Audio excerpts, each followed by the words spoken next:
Graça e paz, Deus abençoe a todos.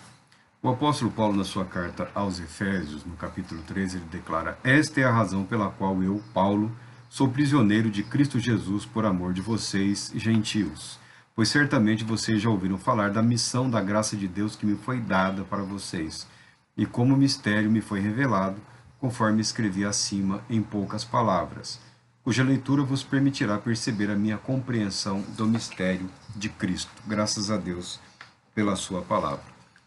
O apóstolo Paulo, na sua carta aos Efésios, ele fala do cumprimento das promessas de Deus para a humanidade. Cristo Jesus, a revelação de Deus para toda a humanidade. Hoje é 6 de janeiro, no calendário religioso cristão ocidental, é marcado pela a data e a epifania ou manifestação, que seria identificado como a visita dos magos a Jesus recém-nascido na cidade, no vilarejo de Belém, ali pertinho, ali bem pertinho de Jerusalém. O fato é que o cristianismo está dividido aí em alguns ramos, tá? Em alguns braços aí. A igreja ortodoxa, nas igrejas ortodoxas, boa parte delas, seguindo o calendário deles, hoje seria a véspera do Natal, a véspera do nascimento. Na igreja ortodoxa, a data que celebra o nascimento de Cristo Jesus é o 7 de janeiro, seria amanhã. E hoje é a véspera. Hoje é marcado por uma série de ritos, uma série de cerimônias que marcam a chegada dessa data. O fato é que Jesus, o Cristo, é celebrado em todos os ramos cristãos sobre a face da terra. Tem alguns grupos cristãos que não são apegados a datas, não são apegados a calendários, tá? Tem alguns grupos que dizem que isso não é importante, isso não diz respeito a nada, não diz respeito a ninguém, não é fundamental para a nossa fé. Nós não nos preocupamos com isso. Nós não nos preocupamos com essa questão de que se a datação é correta, se a datação é importante. A nossa preocupação é que Cristo seja celebrado, é que Cristo seja lembrado, é que o Evangelho seja proclamado, não só nas datas do calendário ocidental aqui, 25 de dezembro, ou nas datas do calendário ortodoxo ou oriental, 7 de janeiro. O importante é que o tempo todo o Evangelho de Cristo Jesus seja proclamado, que a revelação de Deus para a humanidade através do nascimento de Jesus, o Cristo, seja anunciado para todas as nações. O fato é que os apóstolos tinham uma formação religiosa, cultural e seguiam lá o calendário judaico, é uma questão de referência. Mas eles não tiveram muitos problemas em transitar pelo mundo daquela época e aproveitaram todas as oportunidades para proclamarem a verdade. A datação, o estabelecimento de um calendário tem um objetivo didático, tem um objetivo pedagógico, para que a igreja esteja sempre voltada para o seu compromisso fundamental, para que a igreja orbite ao redor de Cristo Jesus. Então, essa foi a preocupação histórica para o estabelecimento de calendários religiosos. Pessoalmente, eu não sou contra, eu acho bastante útil e é uma ferramenta muito útil para os pregadores do Evangelho, que são obrigados a exercitarem a sua oratória, a sua prédica, sempre se referindo a eventos específicos, datados, marcados, relacionados com a Escritura Sagrada. Então, o uso do calendário religioso não é um equívoco, ele é de grande auxílio. Inclusive, no meio evangélico tem crescido o interesse, por material que possibilite o uso de datas para a construção, para a elaboração de uma liturgia que não se perca das escrituras, que não se perca da referência bíblica. que se mantenha fundamentado na palavra de Deus. Boa sorte àqueles que assim agem, boa sorte àqueles que acreditam que não precisam. Tá? Não é uma questão fundamental.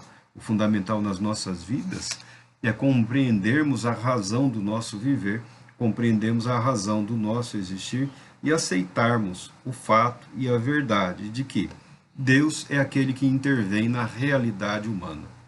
Deus é aquele que se revela, que se manifesta na realidade humana. Deus nunca permitiu que a sua criação fosse abandonada ou ficasse à mercê dos seus próprios pensamentos, filosofias ou interesses.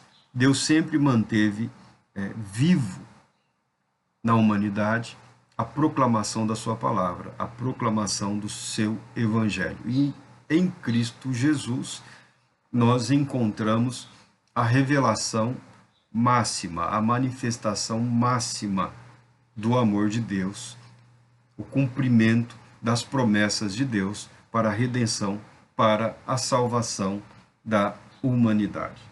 Nós paramos alguns dias para pensar, para organizar o material, organizar os pensamentos, para fazer uma avaliação da questão de saúde por aí afora, e de novo o mundo está acabando.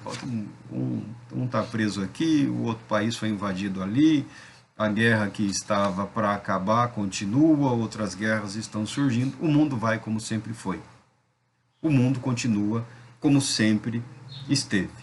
Sempre estaremos ouvindo falar de guerras, de terremotos, de furacões, de incêndios, de tsunamis, rumores de guerras, tá? A humanidade por si só não consegue superar esse estado de coisas, porque o ser humano padece de uma enfermidade que é incurável,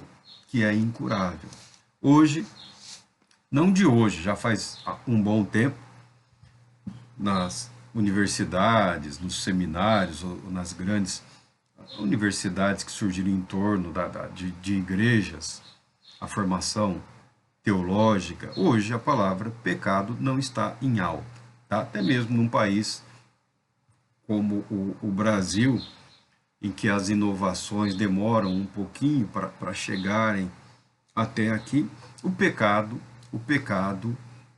não é mais tratado como uma doença fatal.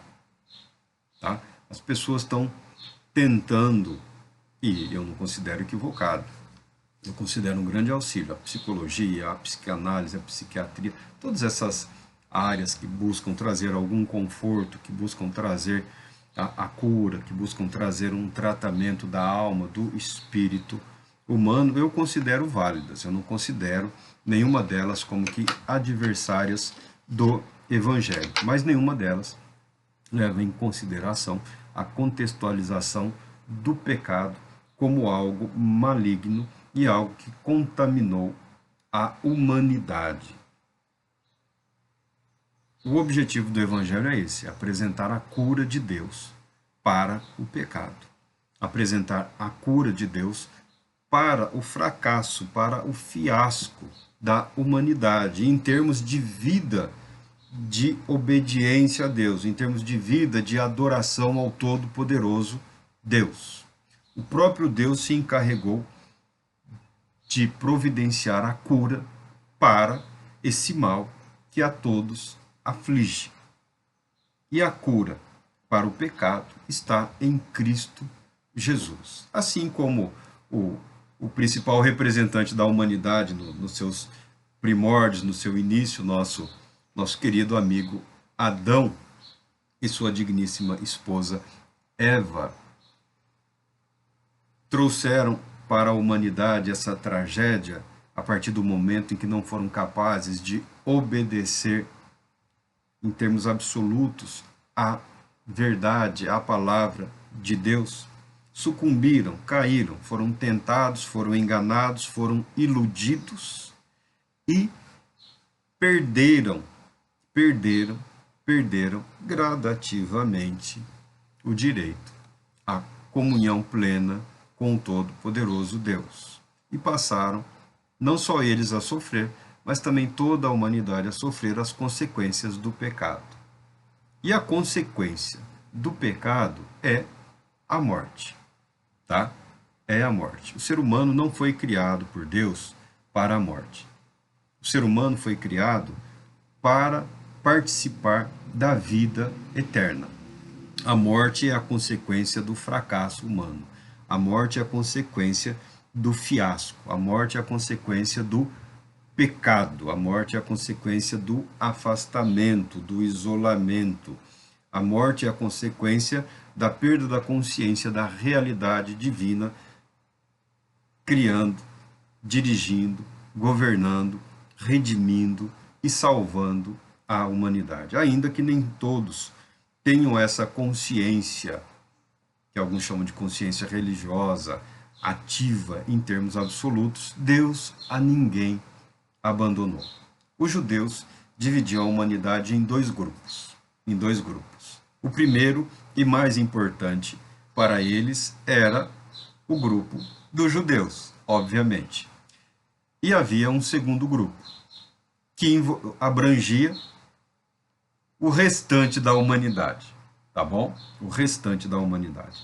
Por tudo que viveram, por tudo que sofreram, e por todos os seus tropeços e atropelos, os judeus desenvolveram uma série de metodologias e uma série de...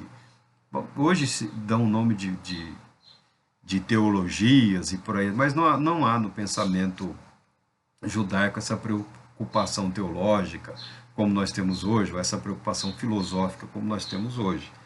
A formação cultural, religiosa, judaica, ela segue muito em termos de sabedoria, que não é diferente da filosofia, tá bom?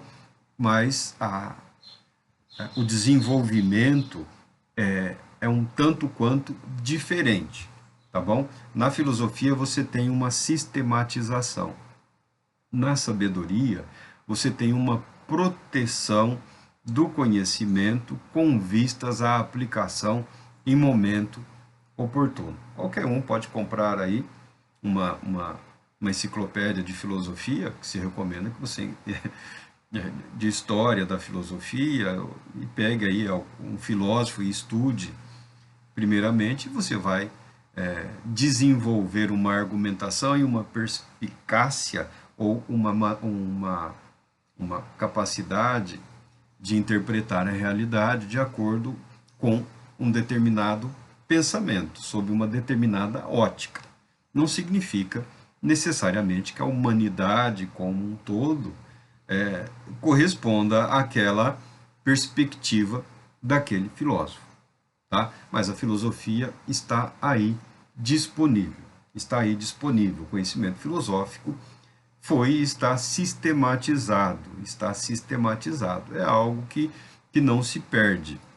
De tempos em tempos, um ou outro filósofo volta à proeminência, agora entre os cristãos, principalmente entre os católicos, estão tentando aí um reavivamento de Tomás de Aquino, né, chamado santo pelos católicos, é o filósofo e teólogo da Idade Média.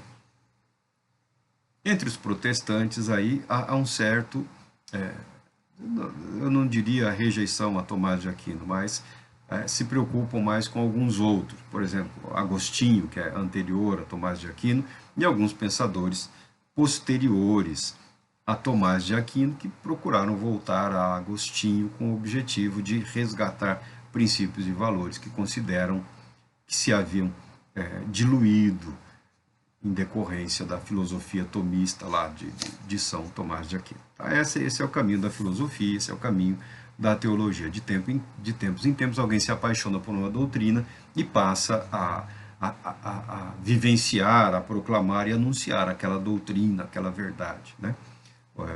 Nós viemos de uma formação que inclui parte do movimento de avivamento pentecostal, então, em alguns meios, algumas verdades, alguns princípios, alguns valores ganham ganha uma dimensão muito maior, muito mais intensa do que em outros grupos, Na sabedoria, na linguagem de sabedoria, que não está limitada ao judaísmo, tá bom? Você vai encontrar essa linguagem de sabedoria nas culturas orientais,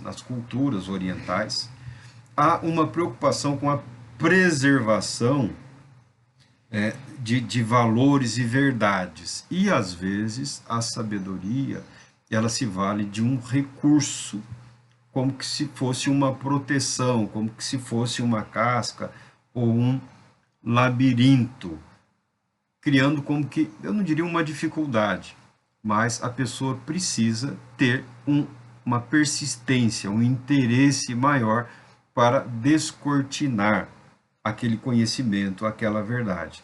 E esse conhecimento, essa sabedoria, ela se mostra também com uma multiplicidade de aplicações. Então você tem esse conhecimento na sabedoria judaica, você tem esse tipo de formação no Oriente, você vai encontrar na Índia, na China, você vai encontrar em várias outras regiões do mundo.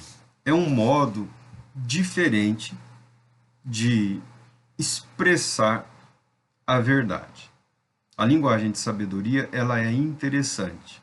Ela é interessante porque, conforme você mergulha, você descobre que há mais para aprender, há mais para aprender, há mais que aprender. Mais importante do que interpretar a realidade de acordo com um dogma, a sabedoria tem o objetivo de nos levar às verdades primeiras. E a verdade primeira, a verdade fundamental é Deus. Sabedoria e espiritualidade. A sabedoria tem o objetivo de tocar o espírito humano, a alma do ser humano, fazê-lo voltar a vibrar, a viver, ganhar intensidade e buscar a acomodação naquele que é capaz de proporcionar isso, que é o Criador, que é Deus. Então, a formação do apóstolo Paulo é essa, por isso ele usa uma linguagem revestida de mistério, Deus se revelando, não é só para a humanidade, não é uma questão da glória, da Shekinah, da brilhar para todas as pessoas. Não é só uma questão de Deus enviar profetas para realizarem milagres, para pregarem ou proclamarem a verdade. O mistério que o apóstolo Paulo está falando aqui, que se revela na pessoa bendita de Jesus, o Cristo, é o próprio Deus se revelando na humanidade de Cristo Jesus. Deus invade a humanidade. O Verbo se fez carne. O Eterno, o Verbo se fez carne. Jesus, o Cristo, o Filho de Deus. Maria, pelo Espírito Santo, trouxe ao mundo um homem perfeitamente humano. Há debates inúteis. Alguns, por estarem estudando uma parte de teologia, vão discutir a divindade de Cristo Jesus. Outros defendem a perfeita humanidade de Cristo Jesus. Cansados de debater, alguns propuseram, e nós não discordamos, a verdade revelada nas Escrituras da dupla natureza de Cristo Jesus. Perfeitamente humano, perfeitamente divino. Mas o fato é que, na pessoa bendita de Cristo Jesus, Deus curou a humanidade. Deus curou a humanidade. Deus libertou a humanidade do poder do pecado. Em Cristo Jesus, o que não foi possível para Adão, o que não foi possível para os filhos de Adão, o que não foi possível para a descendência de Adão, em Cristo Jesus, Deus realizou. Em Cristo Jesus, a humanidade foi conduzida e aperfeiçoada em santidade, em justiça, em obediência, em submissão a Deus. Alguns buscam uma aplicação dessa verdade para as suas próprias vidas, num caminho tosco, às vezes bizarro, que alguns chamam de santificação, se autopunindo, se autolimitando, se impedindo de tudo, numa negação à vida, numa negação da beleza da vida, das coisas boas que Deus preparou para que todos nós possamos usufruir. Outros negligenciam a importância de alguma separação, de alguma proteção em relação a esse mundo que aí está, principalmente no tocante à consciência e à conduta. Mas o fato de que a perfeição da humanidade foi conquistada pelo próprio Deus através de Jesus, o Cristo. E como nós nos apropriamos de tudo isso é pela fé. É pela fé. É isso que o apóstolo Paulo está falando. Nas gerações anteriores, esse mistério não foi levado à humanidade, não foi revelado à humanidade, como agora foi revelado aos seus santos apóstolos e profetas pelo Espírito. Ou seja, a pessoa bendita de Cristo Jesus é a salvação de Deus. Os judeus, a princípio, falaram amém. Boa parte deles aceitaram essa verdade e proclamaram essa verdade no tocante a si mesmos. O Cristo é a salvação de Deus para os judeus. O apóstolo Paulo fala, e para isso ele reestudou as Escrituras, portanto ele fala com autoridade, e você, ao manejar as Escrituras Sagradas, ao meditar na Palavra de Deus, você também compreenderá, pelo Espírito Santo, que ele diz aqui, ou seja, os gentios se tornaram co-herdeiros, membros do mesmo corpo e participantes da promessa em Cristo Jesus por meio do Evangelho. A pregação, a proclamação do Evangelho nos alcança na mesma medida, com a mesma intensidade, com o mesmo poder que alcançou os judeus. Alguns não creram, outros creram por algum tempo, outros não quiseram nem ouvir falar, estavam satisfeitos e contentes com as suas tradições religiosas, e o apóstolo Paulo está nesse momento da vida dele lutando não é só contra os perseguidores da igreja. O apóstolo Paulo é um daqueles homens que conseguiu apanhar de todo mundo, ele apanhava de todos os lados, ele apanhava dos judeus, e ele apanhava dos judeus cristãos, ele apanhava dos gentios e também dos gentios cristãos. O fascinante na vida deste homem é a atuação de Deus na vida dele, que de tal modo o libertou de todas as prisões, de todas as amarras pessoais, familiares, culturais, que ele foi capaz de propor a graça de Deus para toda a humanidade, sem distinção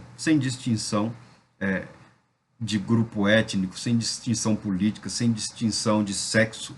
O apóstolo Paulo compreendeu, e também os demais apóstolos participaram dessa compreensão, se bem que alguns parecem não ter alcançado a plenitude de tudo que foi proposto, mas não é essa a questão de debater quem alcançou uma compreensão mais profunda ou não, porque a compreensão que o apóstolo Paulo alcançou, a mesma que nós vemos no Evangelho de João, nos escritos de João, tem relação direta com o motivo pelo qual ele foi convocado por Deus para proclamar o Evangelho para os gentios. E ele não viu os gentios, pela palavra do apóstolo Paulo, nós gentios em nada somos inferiores espiritualmente aos judeus, aos nascidos judeus. Então você pode abandonar essa preocupação.